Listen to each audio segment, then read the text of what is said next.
pour ce premier webinaire de l'année entre les services prévention de la CARSAT et les services de santé au travail. On espère que ces points, on va pouvoir se retrouver régulièrement pour échanger entre nos services respectifs.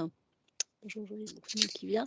Et donc, le webinaire qui nous réunit aujourd'hui, c'est pour vous présenter un petit peu de notre actualité sur l'offre de prévention sur les TPE, faire un petit bilan sur les incitations financières 2021 qui soutenaient ces programmes de prévention et aussi présenter les nouveautés, notamment de ces subventions pour 2022 et aussi réexpliquer peut-être comment accéder à ce dispositif. Voilà. Alors juste si ceux qui nous rejoignent, bienvenue à vous. Si vous pouvez couper vos micros et vos caméras pendant le temps du webinaire et puis quand il y aura des prises de parole, on pourra vous redonner la parole à ce moment-là. Merci à vous. Voilà, donc pour démarrer le webinaire, je vais, c'est Fabrice Norgeux qui va déjà nous rappeler les enjeux sur les TPE et l'offre de services. Ensuite, Pierre Lambert nous présentera la partie le bilan et les nouveautés, l'actualité sur les subventions.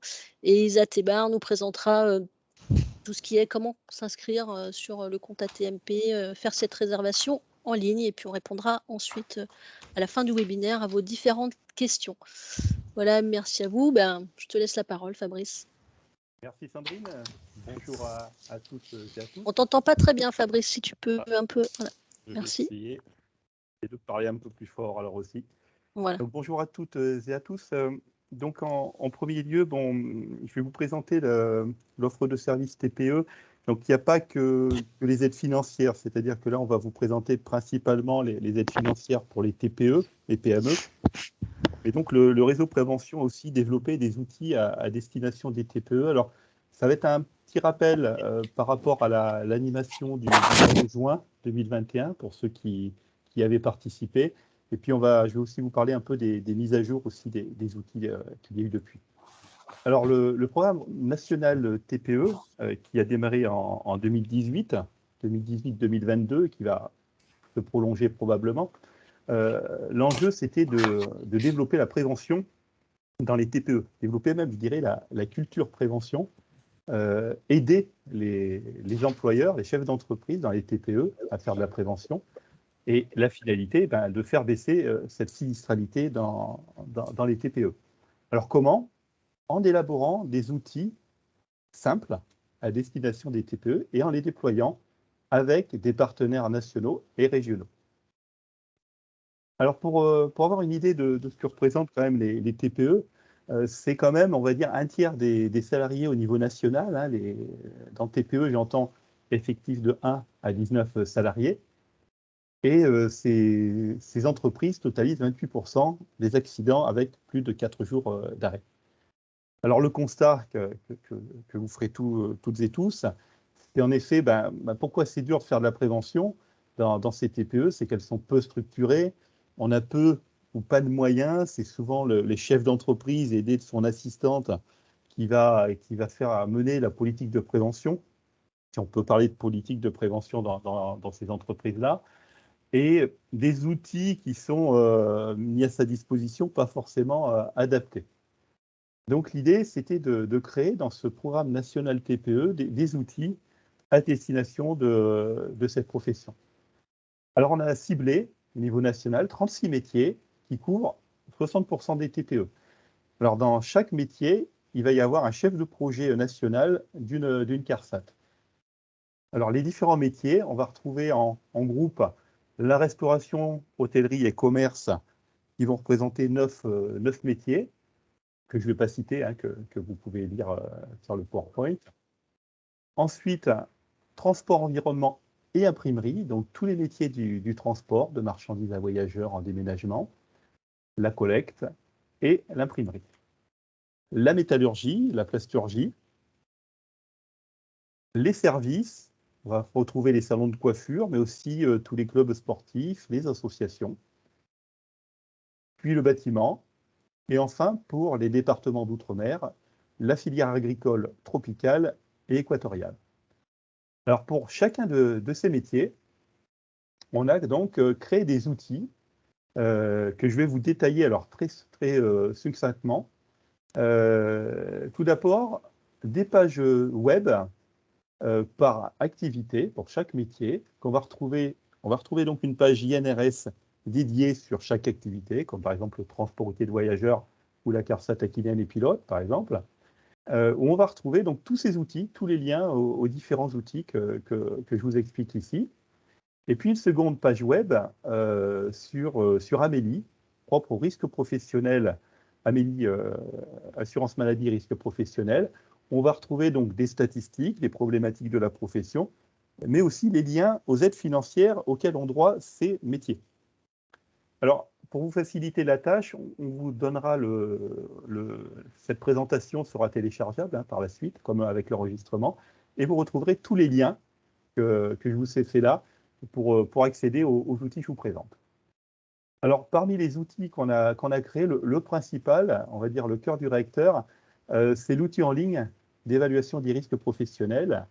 Donc, l'outil OIRA, je ne vais pas vous donner l'abréviation anglaise, mais c'est l'outil d'évaluation des risques en ligne, qui a été développé par Activité, avec surtout, ce que je n'ai pas dit avant, c'est avec les organisations professionnelles nationales, les partenaires nationaux qui ont travaillé avec nous sur ces évaluations des risques. Donc, l'outil OIRA permet, c'est pré-mâché, permet donc à l'entreprise d'établir son document unique et d'établir aussi son plan d'action de prévention des risques professionnels. Alors, pour le BTP, on n'a pas développé l'outil OIRA puisque l'OPP BTP a développé l'outil Mon Doc Unique PREMS, qui permet là aussi d'élaborer aux entreprises du bâtiment et des travaux publics, d'élaborer leur document unique. En autre outil, on a l'outil de l'INRS, Agir suite à un accident du travail.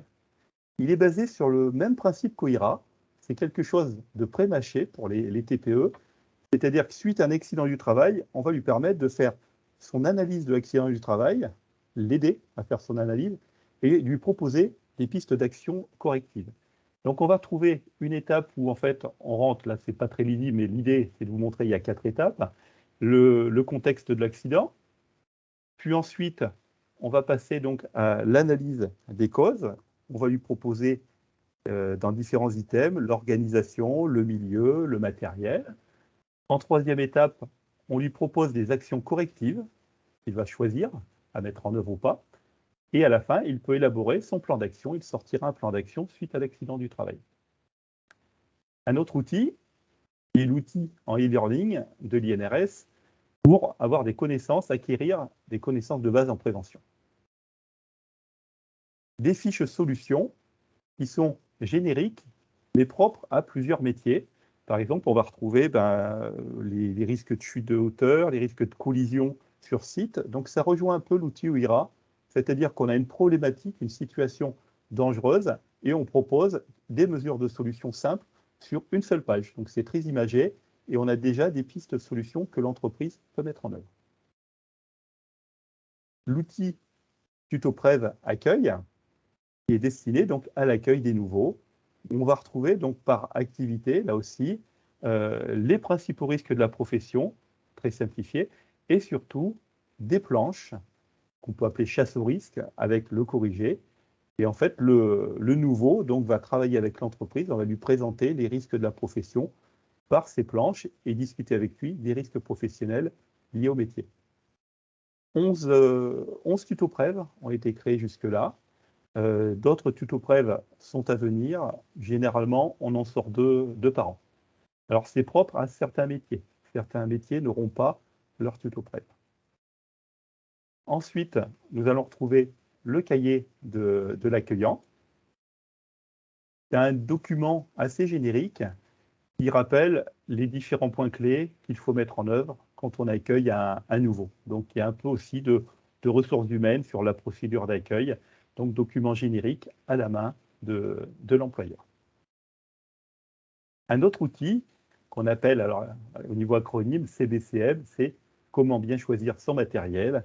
C'est-à-dire que par métier, chaque chef de projet a défini 2 équipements incontournables ou alors qui sont nouveaux dans cette profession, qu'on estime très intéressants, même incontournables, pour prévenir les risques professionnels de l'activité.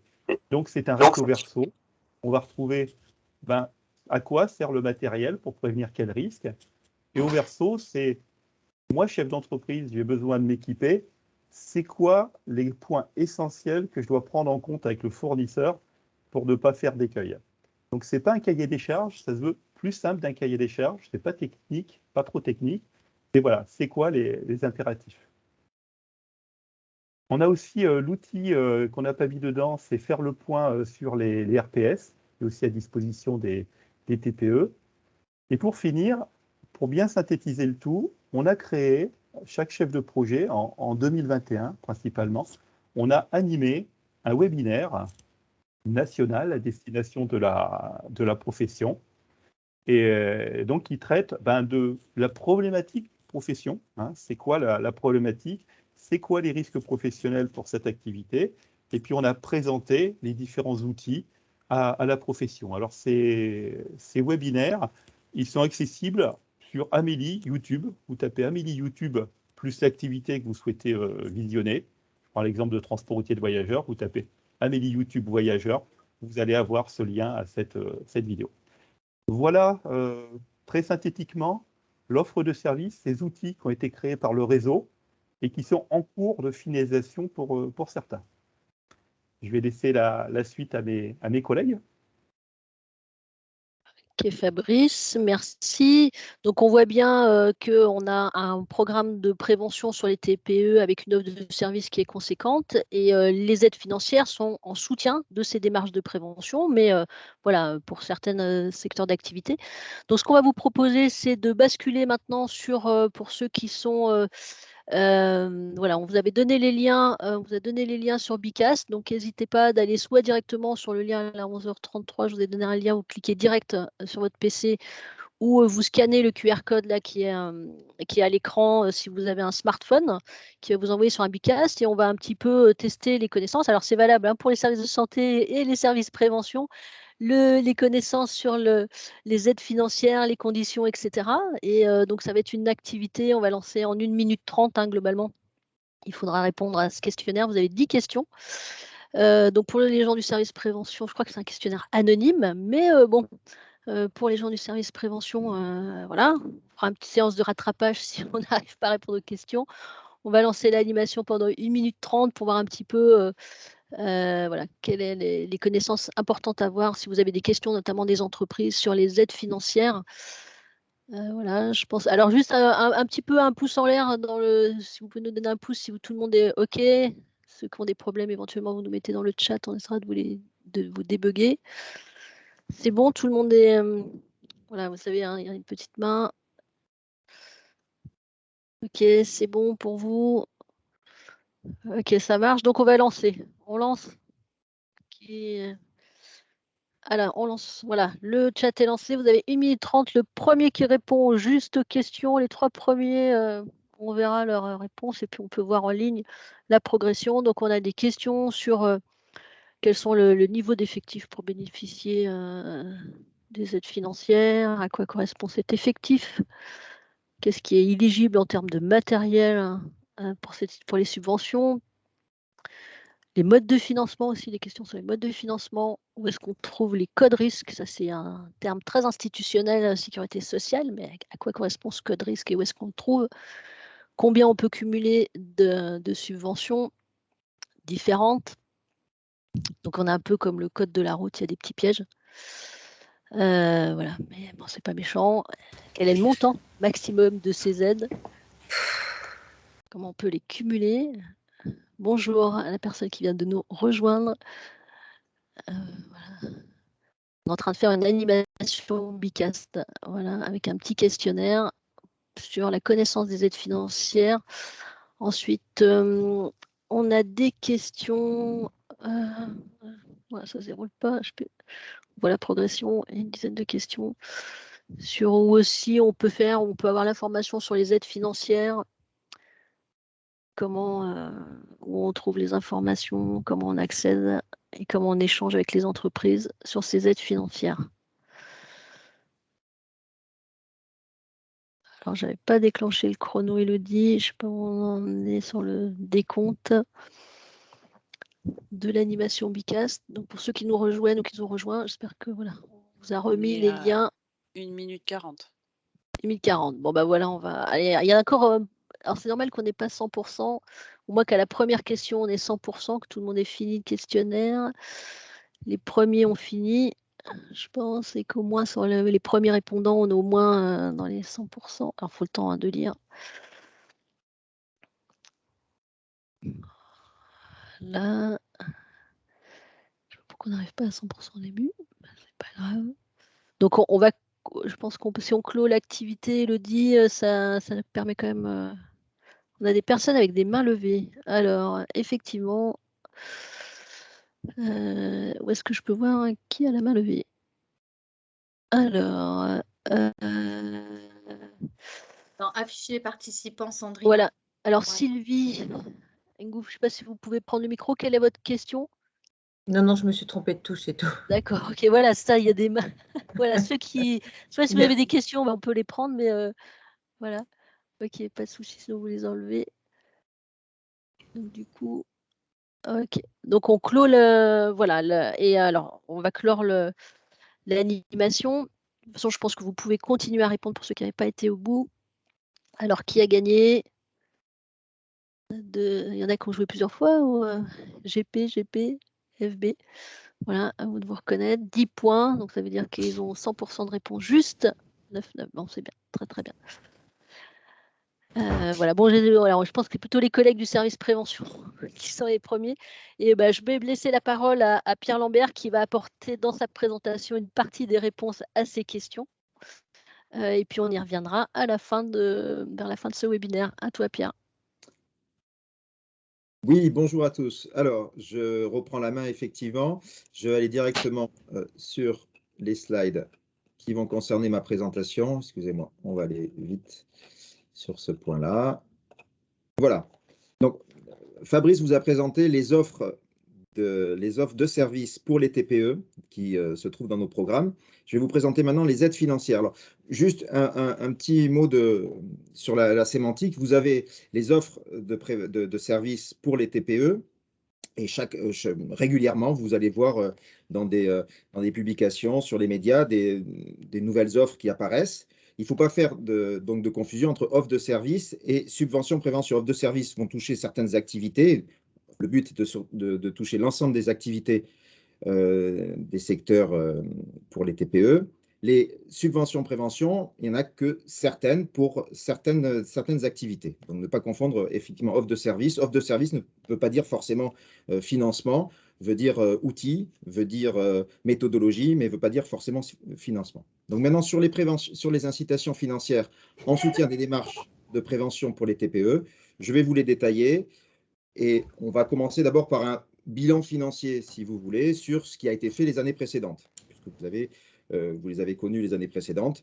Vous voyez donc en 2019, 2020, 2021, vous avez la somme que nous avons dédiée à ces subventions, 2,6 millions en 2019, 3,4 millions en 2020, et en fin de 2021, nous étions à 4,6 millions. Donc vous voyez que ça progresse d'année en année, le budget est conséquent, 4,6 millions en 2021, ça représente de nombreuses demandes satisfaites. Dessous, je vous ai mis les subventions spécifiques, la subvention spécifique sur l'aide Covid qui est apparue en 2020.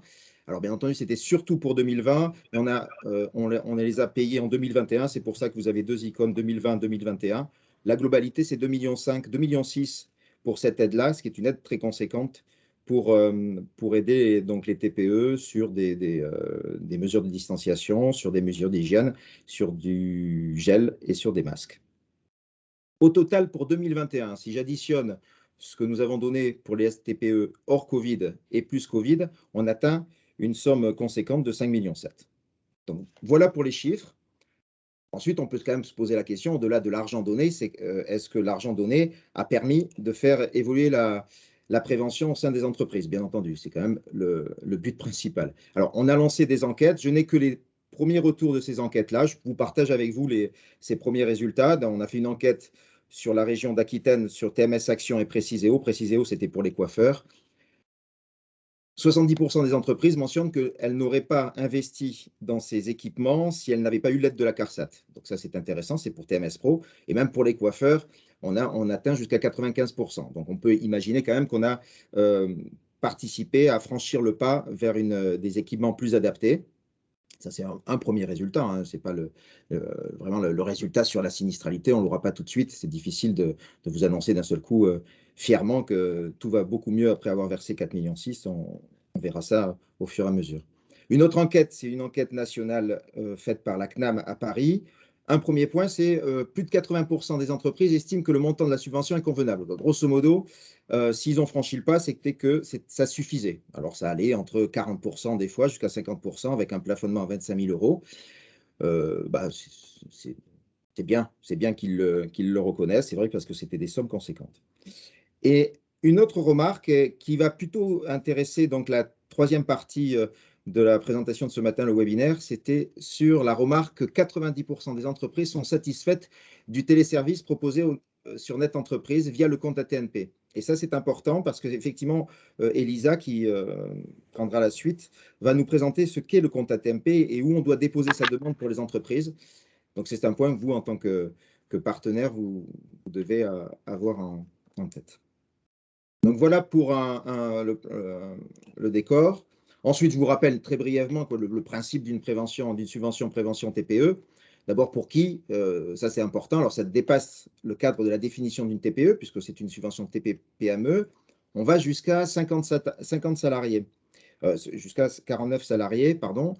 Alors, c'est un effectif sirène. Attention, vous pouvez être en relation avec un établissement qui a 10 personnes dans son établissement et donc vous pensez qu'elle peut être éligible à cette subvention, mais elle appartient peut-être à un grand groupe ou à un groupe tout au moins qui dépasse 50 salariés et du coup, l'établissement n'y est pas. Donc, faire très attention à ce point-là sur le sirène. Pourquoi? Vous vous doutez bien que c'est pour prévenir certains risques auxquels sont exposés les salariés. Et donc, ça concerne le risque chimique, chute, TMS, et vous allez voir aussi RPS. Alors, comment? C'est quoi la finalité? C'est la participation à hauteur de 25 à 70% du montant hors taxe engagé par l'entreprise, plafonné à 25 000 euros par programme SPTPE. Donc, achat de matériel ou équipement neuf, je souligne neuf, bien entendu, mais aussi un accompagnement par des prestataires, des consultants, et également des formations. Et c'est sur les formations où l'aide peut être conséquente, qui peut aller jusqu'à 70%. Je rappelle les principales conditions d'accès. Le premier point, c'est cotiser au régime général, bien entendu, une adhésion au service de santé au travail, ce n'est pas à vous qu'il faut le dire. Et l'autre point, c'est être à jour de ses cotisations URSSAF. Il va de soi, c'est que si on doit donner de l'argent, nous, on veut quand même s'assurer que l'entreprise ne nous doit pas d'argent. Donc, on doit être satisfait sur ce point-là. Ensuite, avoir informé les instances représentatives du personnel. Disposer d'un document unique. Alors, c'est là que l'offre de service est extrêmement importante avec OIRA et tous les outils sur la démarche de prévention. Acquérir des équipements neufs, bon, ça c'est le cœur du système, plus les prestations, et enfin, bien entendu, certaines spécifications. Alors c'est vrai qu'au global, il y a un tronc commun dans les conditions générales, mais il y a aussi des spécificités à chaque aide. Maintenant, les aides définitivement arrêtées. C'est important de vous les repréciser pour pas que vous fassiez de la promotion sur ce type d'aide. En arrêt en 2020, c'était Stop Essuyage c'était pour éviter d'essuyer les verres à la main. Garage Plus, c'était des ponts de carrossiers, c'était des démontes pneus. Préciséo, la fameuse aide pour les coiffeurs. Arrêté en 2021, donc l'année dernière, Échafaudage et Bâtir Plus, sachant que Échafaudage et Bâtir Plus, ce sont deux aides qui vont être remplacées cette année par une aide plus vaste qui s'appelle Top BTP. On va y revenir dans quelques instants. Une autre aide qui a été arrêtée, qui est apparue en 2021 et qui est arrêtée en 2021, Cuisine Plus Sûre, qui participait à l'installation d'équipements pour réduire les TMS, essentiellement les TMS en cuisine, et Filmeuse Plus, c'était donc ces fameuses filmeuses pour éviter des TMS. Donc celle-là, définitivement arrêtée. Cette année, nous avons 18 SPTPE, subventions prévention TPE, disponibles. Ces aides sont disponibles dans la limite du budget. Budget 2022 qui est très proche du budget 2021, de l'ordre de 4 millions. Un point très important cette année, c'est que l'ensemble des dossiers doivent être déposés avant le 30 septembre 2022. Cette année, l'année est plus courte que les autres années, puisqu'en fait, nous arrivons à un cycle, nous avons des cycles de programmes avec l'État, et cette année, c'est la fin d'un cycle 2022 pour le démarrage d'un autre. Et pour clôturer correctement ce cycle, il faut s'arrêter juste un petit peu avant, donc au 30 septembre. Sur ces 18, 9 aides portent spécifiquement sur des risques. Je vous ai mis ici ce tableau un peu fourni, je vous laisse le regarder. En bleu, ce sont des aides que vous connaissez. En vert, c'est soit des nouvelles aides, soit des aides qui ont eu quelques modifications. Donc le premier risque concerné, c'est le risque TMS, avec TMS Pro Diagnostic, TMS Pro Action et Équipe Mobile Plus. TMS Pro Action est reconduite. Il y a actuellement des spécificités peut-être qui vont apparaître. Pour l'instant, on n'a pas l'ensemble des éléments. C'est surtout pour exclure peut-être ou non des aides qui ont eu les années précédentes. C'est-à-dire que est-ce qu'on va aider un coiffeur pour son bac ou pour son siège, puisqu'il y a eu une aide qui est arrêtée. Donc, c'est des discussions sur des anciens équipements qui étaient aidés. Là-dessus, ça va être précisé dans les prochains jours. Quoi qu'il en soit, elle est active. Équipe Mobile Plus, peu de succès hein, pour cette aide. C'est pour aider à la manutention de chariots, par exemple, donc mettre des moteurs dans des roues de chariots ou acquérir des timons électriques pour pouvoir déplacer des chariots. Attention, un chariot élévateur ou un chariot automoteur n'est pas inclus dans cette aide. Risque chimique, soudage plus, c'est le captage des fumées de soudage avec les torches aspirantes. Stop amiante, c'est l'aide aux entreprises pour des travaux, attention, des travaux de sous-section 4, hein, ce n'est pas pour des travaux d'entreprises qui sont dédiés spécifiquement au désamiantage, hein, c'est pour les entreprises qui vont démonter ponctuellement des matériaux amiantés. Air bonus, vous savez, c'est pour le captage des gaz d'échappement, à la fois pour les contrôles techniques et pour les garages. Deux aides qui sont apparues l'année dernière, peu de succès, à vrai dire, pour ces deux aides-là. Peut-être qu'on n'a pas assez expliqué, donc ça va être le but, je vais revenir dessus. Et une nouvelle aide, RPS Action, et je vais revenir dessus. Maintenant, sur des secteurs d'activité, on a donc ce fameux Top BTP, qui est la nouvelle aide qui est apparue cette semaine sur un cumul entre ce qu'on avait à échafaudage et Bâtir Plus. On y reviendra. Deux aides qui existaient auparavant, qui étaient destinées à l'aide et soins à la personne, à la fois pour le domicile et pour les établissements. Donc celle-là, elle est reconduite. Elle est quand même beaucoup plus facile d'accès parce qu'avant, c'était des packs d'équipements. Et maintenant, il n'y a plus de packs. C'est l'équipement peut être pris indépendamment d'autres. Je peux citer aussi effectivement trois types d'aides pour ces deux-là, hein. Il y a une prestation d'équipement adaptée à la situation, mais aussi avec des prestations de formation et aussi également possibilité d'accompagnement. Donc voilà pour les deux, ASP domicile et ASP établissement. Deux aides qui existaient déjà et qui sont reconduites, Hôtel Plus, métier de bouche. Je les ai mises en verte parce qu'il y a des petites subtilités qui vont apparaître. Pour l'instant, elles n'apparaissent pas, elles sont actives. Il est possible qu'on élargisse les équipements. Il y a encore des discussions. Bon, c'est pour ça l'intérêt de voir toujours les conditions générales. On vous tiendra au courant si ça s'élargit beaucoup. Hôtel Plus, c'est des équipements de manutention, d'adaptation et des équipements de nettoyage pour éviter d'utiliser des produits chimiques, on va utiliser de la vapeur. Métier de bouche, c'est pour les bouchers, charcutiers, boulangers, pour les laboratoires par exemple de boulangerie avec des diviseuses pour éviter la dispersion des poussières de farine et pour des vitrines, des dimensions de vitrines compatibles avec un travail convenable. Et enfin, la dernière, Propreté Plus, qui existait déjà. Bon, c'est des outils pour le nettoyage. Donc voilà, c'est 15. On en a trois dernières, excusez-moi, qui sont des aides régionales qui existaient l'année dernière. La première, c'est Pass Akiprev, qui concerne donc une aide pour développer la culture de prévention des entreprises et les engager dans une démarche d'analyse des risques. Donc là, il y a des formations pour l'analyse des risques, pour l'analyse AT, il y a un accompagnement possible et s'il y a un plan d'action qui est réalisé en bonne et due forme, il y a possibilité de participer à l'achat d'équipements. De même, on a une autre aide régionale, intervention d'entreprises extérieures en entreprises utilisatrices.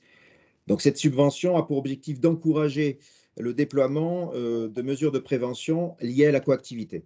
est identique, formation, accompagnement et plan d'action, avec possibilité donc de participer à l'achat d'équipements. Et une dernière, en route vers la prévention. Donc cette aide concerne une démarche globale, je dis bien globale, de la prévention du risque routier professionnel, avec l'accompagnement d'un ergonome et aussi peut-être, si nécessaire, participation des équipements. Voilà, donc 3 aides régionales qui sont issues de notre action très spécifique en Aquitaine. Voilà. Alors, quelques illustrations. Je vous parlais ici du timon. Voilà, ça c'est pour équipe mobile. Je vous parlais du captage pour les fumées des gaz d'échappement. Je vous parlais du nettoyage pour Hôtel Plus, nettoyage à la vapeur des chambres d'hôtel. Je vous parlais de propreté avec des équipements spécifiques, avec des cahiers des charges permettant donc l'utilisation d'appareils pouvant réduire certains TMS. Et je vous parlais de fumée de soudage avec cette photo.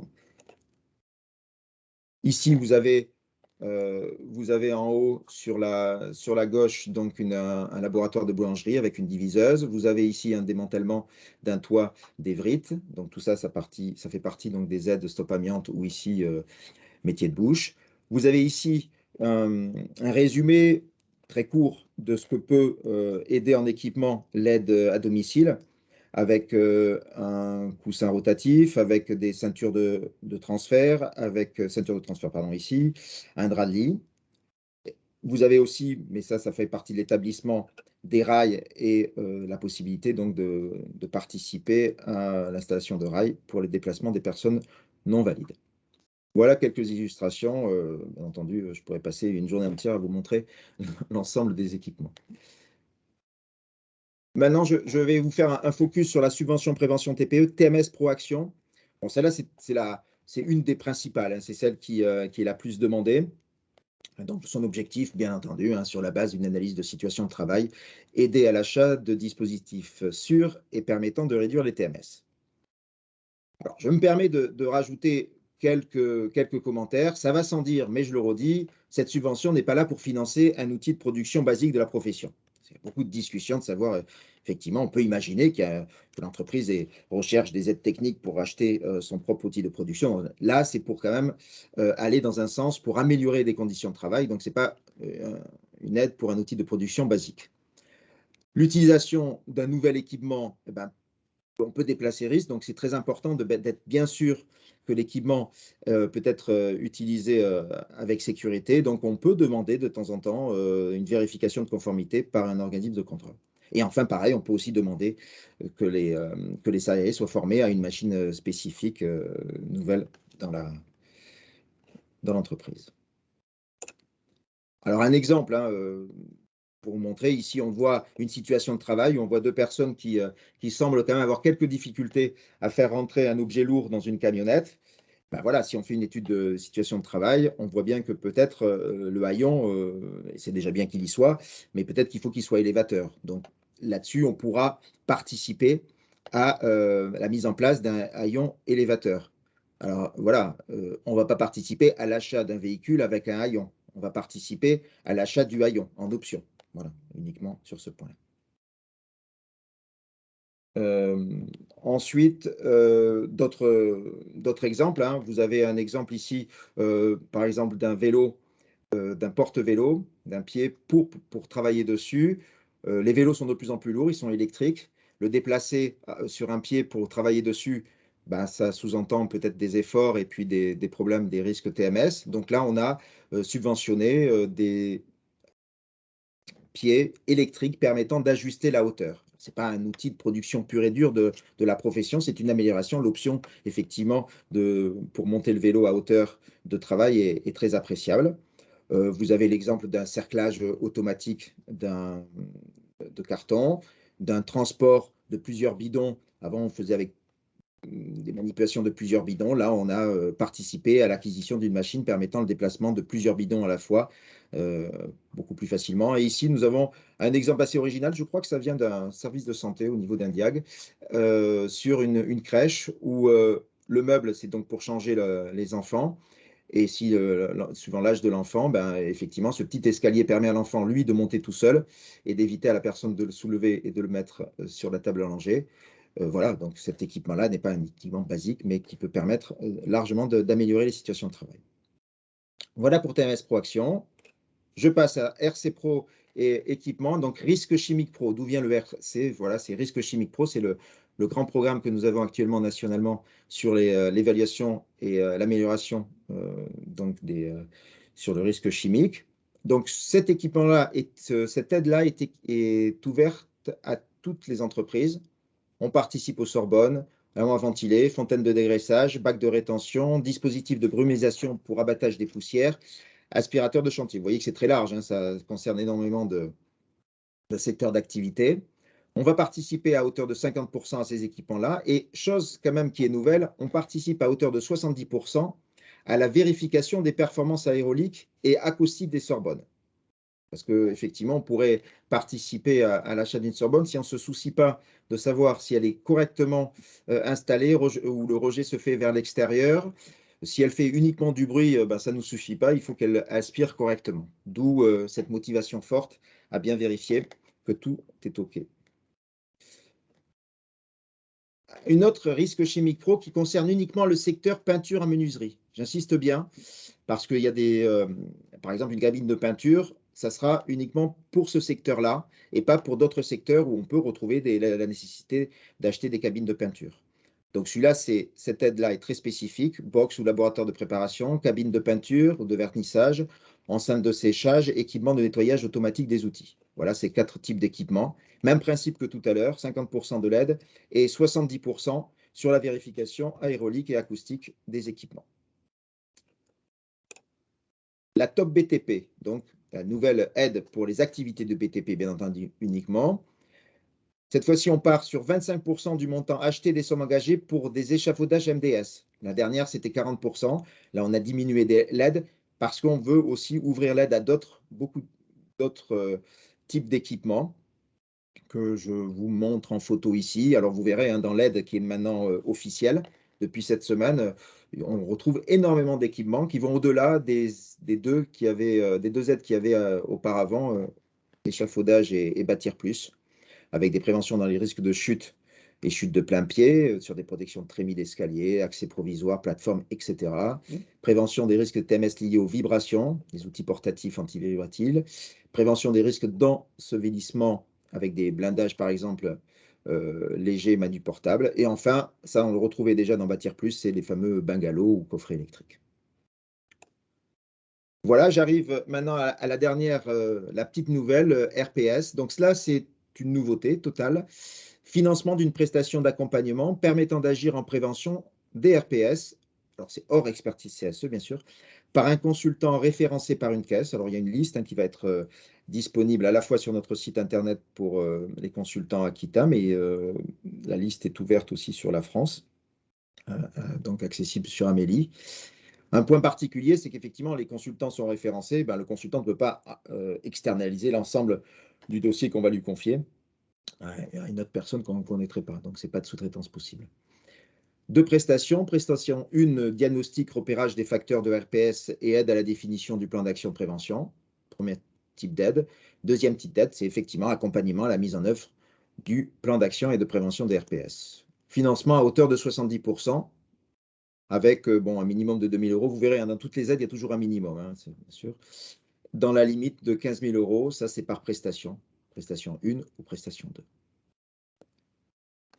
Voilà, je arrive à la fin de ma présentation sur où consulter les cahiers des charges et les conditions d'éligibilité. Vous avez sur le site Amélie Entreprise, alors je vous ai donné des mots-clés, hein, c'est pas du tout compliqué de se les rappeler ni de les inventer. Hein. Amélie, subvention, prévention TPE, vous tapez ça sur Google ou autre moteur de recherche et vous tombez sur l'ensemble des aides au niveau national.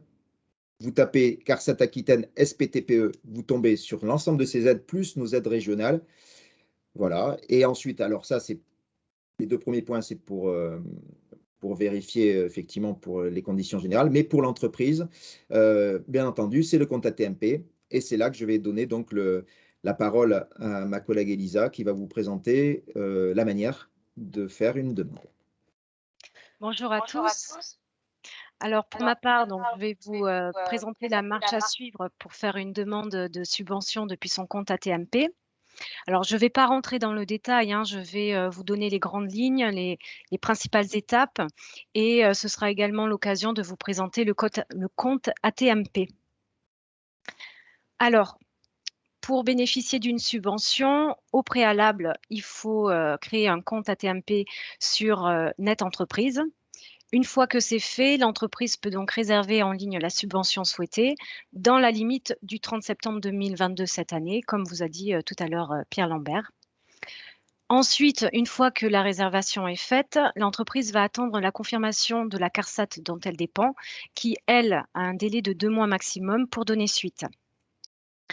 Une fois que l'entreprise aura reçu la confirmation de la réservation, elle aura 6 mois, dans la limite du 15 novembre 2022, pour transmettre les justificatifs demandés. Alors, RIB, facture acquittée et d'autres justificatifs qui sont spécifiques à la subvention. Elle les transmettra donc via son compte ATMP sous le format PDF, puisque tout se passe en dématérialisé. Et donc, une fois que la subvention sera payée, l'entreprise pourra constater le versement par virement bancaire. Donc là, vous voyez le compte ATMP.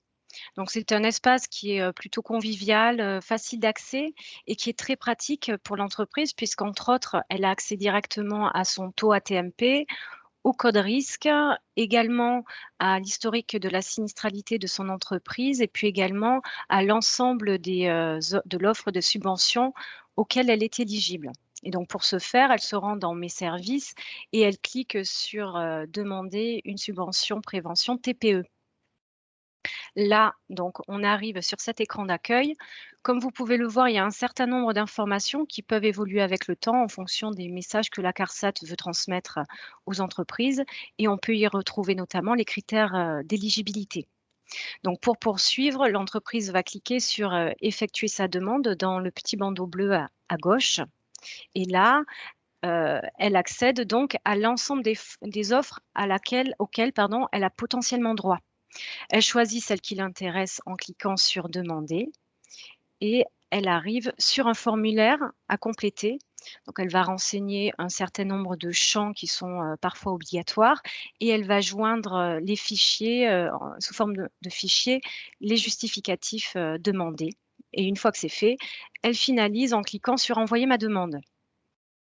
Donc là, la demande était envoyée et l'entreprise peut la consulter dans l'espace dans Mes demandes et elle est transmise automatiquement à la CARSAT dont elle dépend. Donc, comme je vous le disais tout à l'heure, la CARSAT a 2 mois pour donner suite et elle peut, le cas échéant, demander des renseignements complémentaires grâce à un système de notification et l'entreprise sera avertie par mail. Donc là, on retourne sur le compte ATMP dans Mes demandes et donc par ce biais-là, l'entreprise peut connaître l'état d'avancement de son dossier. Elle voit si la demande est réceptionnée, si elle est en cours de traitement ou si elle est terminée et payée. Dans Ouvrir ma demande, l'entreprise peut ajouter une pièce ou modifier une pièce. Et dans Mes journaux, elle a accès à l'ensemble des événements relatifs à sa demande.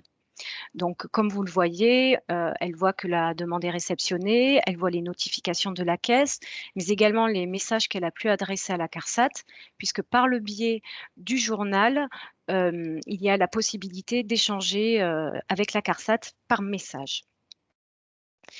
Enfin, pour terminer, toujours sur le compte ATMP, l'onglet Contact propose de s'informer sur les dispositifs de subvention sur le site amélie.fr. Il permet également de prendre contact par téléphone via le 36 79. Et enfin, il propose de demander à être contacté soit par mail, soit par téléphone en laissant les coordonnées. Donc voilà pour la présentation de la marche à suivre pour déposer une demande et une présentation succincte du compte ATMP. Donc je passe le relais à ma collègue. Merci Elisa. Donc on a un certain nombre de questions. On a notamment une question, est-ce que les TMS, pour les TMS Actions, à quel moment l'entreprise peut acheter le dispositif technique? Pierre, si tu veux. On répondra aux questions du quiz au fur et à mesure. Il n'y a pas ton micro, Pierre, je pense. Est-ce que tu veux parler? Excusez-moi. La manière, donc la mieux et la plus sûre, c'est de déposer son dossier et on a sous 2 mois pour répondre et pour dire OK, on va participer. C'est donc par le système d'envoi et de téléservice, l'entreprise sur son compte AT&P va recevoir le feu vert pour l'achat et on lui précisera, vous pouvez dorénavant l'acheter. Et vous avez jusqu'à maintenant 6 mois à compter de maintenant pour l'acheter jusqu'au 15 novembre. Donc, c'est un feu vert qu'elle aura dans son compte AT&P par rapport à ça. Ensuite, si elle a déjà acheté et que la date d'achat correspond à la période qui est marquée dans les conditions générales, et si effectivement, là, par exemple pour le TMS Action, donc en fait un plan d'action et un diag qui correspond, donc elle fait directement le dossier via son compte AT&P sans demander de réservation, mais elle associe directement la facture dans le téléservice, dans le système de téléservice. Est-ce que ça répond à voilà, votre question? N'hésitez pas, soit à lever la main, Madame Plo, soit poser par le chat. vous pouvez parler si ça correspond. Voilà. Donc ça correspond, parfait. Merci. Bon, très bien. Alors après, c'est vrai qu'on avait des questions dans le quiz sur le SIRET. À quoi correspond l'effectif? On a parlé de l'effectif. Donc on a bien compris, c'est uniquement pour les entreprises de moins de 50 salariés. Mais voilà, juste si... à quoi correspond, c'est un point Pierre? suivant, effectivement, c'est sur l'effectif de l'entreprise avec son. Donc, on a le relevé d'URSSAF qui correspond à l'effectif de l'entreprise. Donc, l'entreprise doit savoir. Les questions peuvent se poser si on a entre 49 et 51, on est sur la limite. Donc, il y a beaucoup de discussions là-dessus et ça va être en fonction du dernier bulletin URSSAF. Bon, c'est des cas très particuliers quand on est à la frontière de ces 50-là. Sinon, de manière générale, l'écueil qu'on a souvent, c'est qu'on pense, comme je le disais au début, qu'on a un établissement de 10 personnes et que c'est bon, ça y est, cet établissement-là peut avoir accès à l'éligibilité. Non, le point très important, c'est regarder le SIREN, c'est-à-dire donc les chiffres qui correspondent à l'effectif du chiffre qui correspond à la représentativité de l'entreprise. Alors, derrière tout ça, en fait, c'est très simple. Si l'entreprise a son compte AT&P, en allant sur son compte AT&P, elle va tout de suite voir si elle est éligible. Donc, ça s'arrête. La question maintenant, grâce à ce compte AT&P, avant, on se posait beaucoup de questions parce que j'ai droit à quoi? Est-ce que j'ai quel code risque? J'ai droit à quoi? Le compte AT&P résout tous ces problèmes-là puisque si l'entreprise a adhéré au compte AT&P, elle voit tout de suite dans la page des subventions, les subventions auxquelles elle a droit. Donc, la réponse est rapide. Alors, juste on est entre nous, donc c'est pour ça qu'on fait aussi ce webinaire avec des partenaires internes. Moi, je suis allée vérifier hier, je pense que sur les codes risques, c'est peut-être pas complètement vrai. Je pense que sur l'effectif, ça doit être vrai, mais sur les codes risques, puisque j'ai une entreprise qui n'avait normalement pas accès à un certain type d'aide et qui avait quand même dans la liste, donc peut-être que c'est en cours Alors, il y a des anomalies. de validation chez nous. Voilà. Effectivement, il y a peut-être, ou alors des changements des changements de code risque récents ou. Oui, il y aura toujours des exceptions, je te l'accorde, Sandrine, tu as raison. On aura toujours des cas particuliers. Modeste. Mais partons du principe quand même qu'on est à 99, quelque chose de vrai, mais je n'écarte pas des anomalies, bien entendu. Voilà. Donc, alors, le slide que tu présentais sur voilà, on peut avoir effectivement différentes entreprises, différents établissements, appartements à la même entreprise. Alors, ça, c'est un cas concret. Je peux le détailler. Je ne sais pas si dans les autres slides, il y avait déjà, je ne me rappelle plus. Mais une SIRET, donc un établissement 1, peut demander une aide à hauteur, pour un programme donné, une aide à hauteur de 5 000 euros. Le SIRET 2 peut demander aussi une aide à hauteur de 5 000 euros. 5 plus 5, ça fait 10. Ça veut dire que le SIRET 3 peut demander une aide à hauteur de 15 000 euros. Voilà, donc ça c'est pour vous dire effectivement qu'on peut saucissonner tout ce que l'on veut. Le principal, c'est d'arriver à ne pas dépasser 25 000 euros et que bien entendu, le SIREN soit inférieur en effectif à 50. Donc ça rejoint effectivement une question qu'on avait aussi, possible sur est-ce qu'on peut bénéficier de plusieurs subventions TPE. Donc tu as commencé à répondre en partie en disant, voilà, tu as plusieurs SIRET. Donc on peut, ensuite sur ce point-là, on a droit, alors donc ça, voilà, je viens de le redire, une entreprise peut faire à plusieurs, alors un établissement peut faire plusieurs demandes dans le temps pour un même programme. Première demande, 7 000 €, ensuite 2 mois après, 10 000 €, et ensuite 3 mois après, 8 000 €. Bon, ceci dit, maintenant, dans le laps de temps qui nous reste jusqu'à fin septembre, je pense que ce scénario-là est un peu plus compliqué à imaginer, mais il est faisable, hein. C'est-à-dire que, bien entendu, d'un point de vue administratif, on espérera que l'entreprise a une vision un peu plus globale et qu'elle voit à peu près ce qu'elle va dépenser. Mais on peut bien comprendre qu'elle a peut-être obligé de couper plusieurs investissements par rapport à sa capacité financière. Nous, on donne 50%, mais le 50% de l'entreprise, c'est à l'entreprise à l'avancer également, quoi. Donc, on avait aussi des questions sur le montant maximum des aides pour les entreprises. Alors, ça, c'est au niveau du programme. Alors, c'est un autre slide. Effectivement, on a le droit à 3 programmes distincts. Chaque entreprise a droit à 3 programmes distincts. Et cerise sur le gâteau, c'est qu'on a droit en fait à l'aide Covid supplémentaire. Donc, on va mettre de côté l'aide Covid qui était très spécifique et très localisée sur 2020 et 2021. On a le droit à demander à une TMS Action, par exemple, à un top BTP et puis peut-être à une aide régionale. Donc, 3 aides distinctes à hauteur chacune de 25 000 €. Potentiellement, ça fait donc une aide à hauteur de 75 000 € pour une entreprise, mais ça veut dire qu'elle a investi quand même, elle, de son côté aussi 75 000 €, si pour peu que les aides, c'était à 50%, quoi. Donc voilà, mais ça, je vous confirme qu'on a la possibilité sur 3 aides. Sur une période de 2018 à 2022, donc, on arrive à la fin de cette période-là, comme je vous disais, on commence une nouvelle en 2023. On verra en 2023 comment cela se passe, mais on a possibilité de 3 aides sur cette période, 18-22. Alors, pour Voilà. synthétiser aussi une question que nous pose Cécile Clos et qui était sur est-ce que déjà, enfin, on avait commencé à répondre sur si j'ai déjà investi dans les équipements, puis-je bénéficier de la subvention, mais aussi est-ce que les aides fonctionnent pour le remplacement d'un matériel hors service et non réparable? D'un matériel hors service et non réparable. Alors, après, on va, si l'appareil est listé dans un cahier des charges d'une aide, je ne vois pas l'inconvénient de ne pas participer. Alors après, avec la question de savoir si on l'a déjà acheté, donc la date de la facture, il faut que ça soit dans la période qui est marquée dans les conditions générales, ou alors, voilà, on peut l'avoir déjà acheté. Ensuite, après, si c'est dans TMS Action, ça c'est un peu différent, hein. Je veux dire, TMS Action, il faut un plan d'action, il faut avoir une justification par rapport à la nécessité d'acheter ça d'un point de vue réduction de risque TMS. Concernant TMS Action, c'est au cas par cas et c'est le diagnostic qui fait légitimité dans le choix de tel ou tel équipement. Voilà. Ok, on avait des questions autour de la façon de financer le matériel, avec notamment, on a des questions sur le crédit bail, le leasing, la location longue durée. Ouais. Alors, comme on a dit tout à l'heure aussi, on participera uniquement à des équipements neufs, ça c'est extrêmement important. Et ça, c'est l'autre clause, c'est on ne peut pas participer à des équipements qui ont été achetés soit en crédit bail, soit en leasing, soit en location longue durée.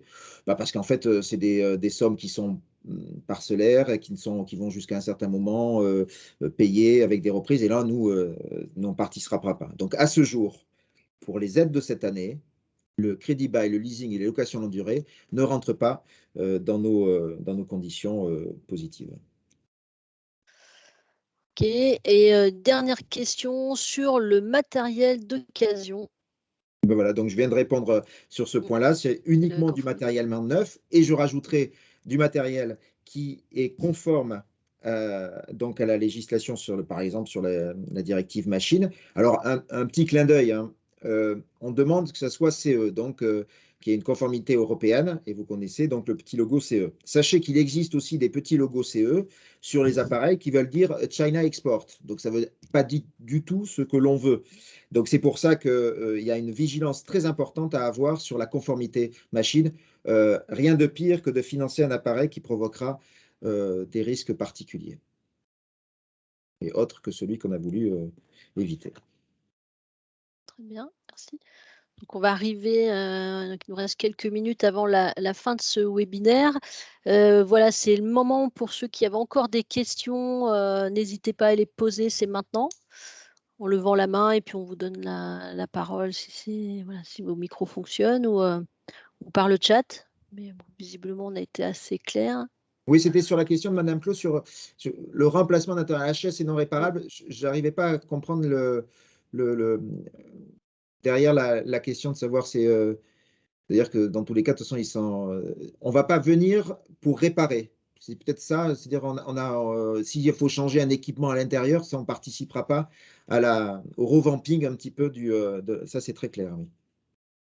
Alors, si vous pouvez, voilà. Ah oui, très bien, si vous pouvez préciser. Oui, bonjour. C'est moi, Madame Claus. Oui, en fait, la question m'a déjà été posée par des entreprises qui avaient un matériel, fait une machine qui leur était bien utile à la production. Il y avait une panne dessus. Ils souhaitaient la changer parce que c'est pas réparable ou trop coûteux par rapport au coût d'une machine neuve. Et donc voilà, moi je m'interrogeais sur est-ce que ça peut fonctionner pour ce type de cas ou pas, quoi.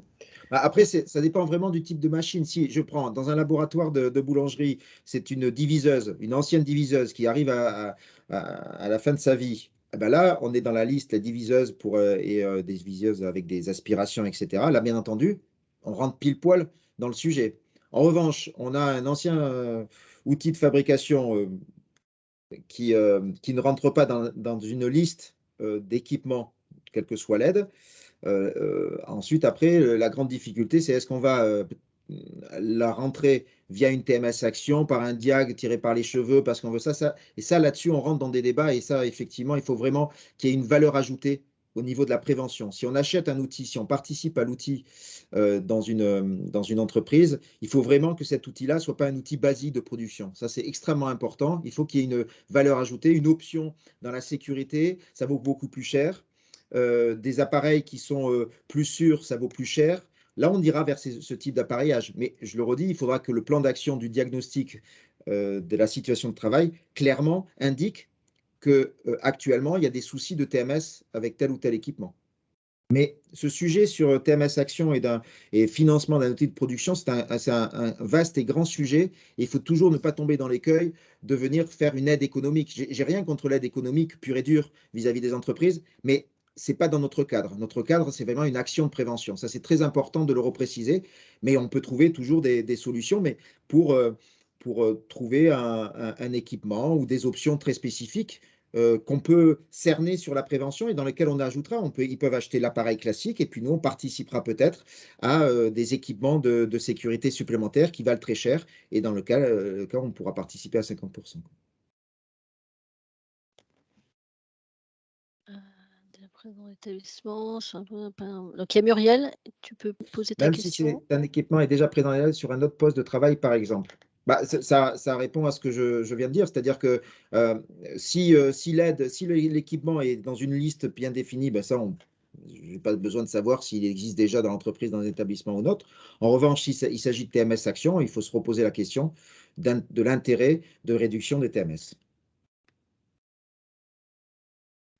Très bien, merci. Peut-être pour Isabelle. c'est qu'on ne va pas financer un investissement, on va dire, productif. Par contre, on va financer des équipements que l'entreprise utilise et qui, s'ils n'étaient pas présents, généraient des TMS. On va par exemple aider une table élévatrice. S'il y a une table élévatrice qui devient complètement obsolète, que l'entreprise veut changer, on va pouvoir aider cette table élévatrice. Par contre, un équipement de production, il faut démontrer qu'il y ait de la prévention des TMS qui se fasse si l'équipement n'est pas utilisé ou est remplacé par autre chose. Enfin, il faut vraiment justifier la prévention des TMS, en fait. Alors, un dernier point, tiens, Sandrine, j'ai parlé de la nouvelle aide RPS. Il est important de mentionner que actuellement, quand on va sur le site d'Amélie, elle n'est pas encore active. Elle va arriver. J'aurais dû le dire tout de suite, parce que du coup, on va avoir des questions. Elle est incessamment sous peu. Je suis désolé, je n'ai pas de date à vous donner par rapport à ça, mais j'ose espérer qu'elle apparaîtra dans une dizaine de jours, quoi. Voilà. Voilà, donc c'est vrai que vous pouvez retrouver hein, voilà, en lien avec ça toute notre actualité sur le site de la CARSAT Aquitaine. Et puis, on a aussi les pages LinkedIn, YouTube ou Twitter où on publie régulièrement de l'information et de nos actualités. Donc, n'hésitez pas à nous suivre. De façon plus spécifique, si vous voulez contacter le service prévention, on a une adresse spécifique prévenir-carsataquitaine.fr et toutes les questions qui sont relatives, et voilà, c'est aussi des adresses que vous pouvez donner aux entreprises, il n'y a pas de souci.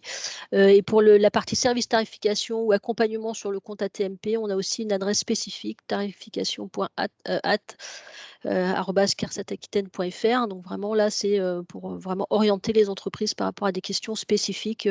C'est vrai qu'en ces temps de télétravail, on n'est pas toujours facilement joignable au téléphone, mais en tout cas, on a une réactivité sur les mails et on prend contact et rendez-vous ensuite avec les entreprises ou vous en tant que partenaire, il n'y a pas de souci.